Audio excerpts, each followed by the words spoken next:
saya akan memperlihatkan bagaimana royalty musik dari waktu ke waktu ya teman-teman ya. Oke, jadi misalkan ya saya menggambarkan konsep pertama untuk karaoke ya. Kadang karaoke itu royalty-nya full, kadang juga pro rata atau bagi hasil ya.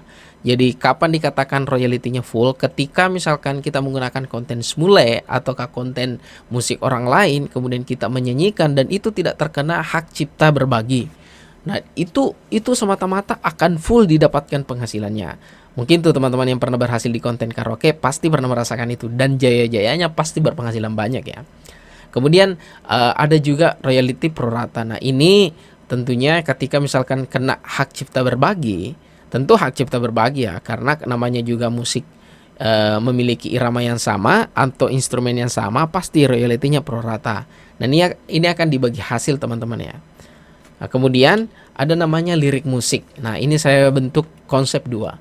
Jadi ini sama ya, royalty-nya full.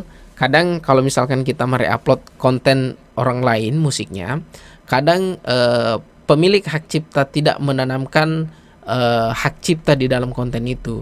Karena dianggap ingin men-share, memberikan pengenalan kepada orang banyak bahwa ini konten saya. Jadi kadang juga ada pemilik hak cipta menginginkan bahwa ketika diperkenalkan dia ingin mendapatkan penghasilan juga. Nah, itu larinya ke pro rata teman-teman. Tapi biasanya sih begini, kalau kita mereupload lirik musik, tadinya kita upload nggak ada hak cipta tuh muncul ya. Tapi lama-kelamaan setelah 1000 view, 10.000 view, dan 100.000 view muncul hak cipta. Dan itu pun dalam bentuk pro rata. Tapi stop teman-teman, jangan panik. Itu nggak perlu dihapus ya. Dan itu tidak berdampak kepada channel teman-teman. Perhatikan aja ya. Tapi ide kuncinya nanti di akhir slide ini saya akan perlihatkan ide kuncinya, triknya ya. Yang penting teman-teman jangan panik, pada prinsipnya jangan panik. Terus yang ketiga ada namanya cover musik. Jadi cover musik ini konsep ketiga saya yang saya gambarkan adalah royalty pro rata. Karena gini, ketika itu cover musik, kita nggak bisa lepas dari yang namanya kecocokan melodi.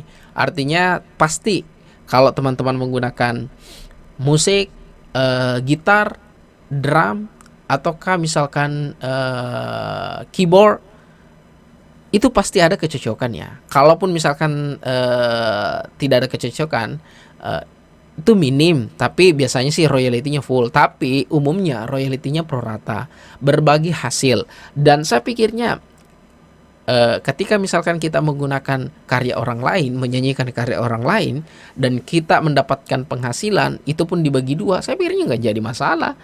Justru kita sudah bersyukur bahwa kita sudah diberikan keluasan untuk menggunakan konten orang itu. Seperti itu ya. Nah, terus terakhir ada namanya music source. Music source itu ini yang baru-baru YouTube sampaikan, YouTube Kreator Indonesia, bahwa ini sudah dipatenkan bahwa royalty-nya 45% ke pemilik hak cipta. Jadi ketika misalkan teman-teman menggunakan music source itu dalam video pendeknya itu langsung akan diberikan royalty 45% bagi pemilik hak cipta. Nah, 55%-nya ke saya dong. Ya, taruhlah contohnya gini. Saya dapatkan 100.000 dari musik source itu ya. 55.000-nya ke saya, 45.000-nya ke pemilik hak cipta. Wah, enak kan? Jadi ini gambaran di masa yang akan datang. Jadi mudah-mudahan teman-teman sudah ada gambaran ya bahwa konsep keempat ini lebih memudahkan lagi.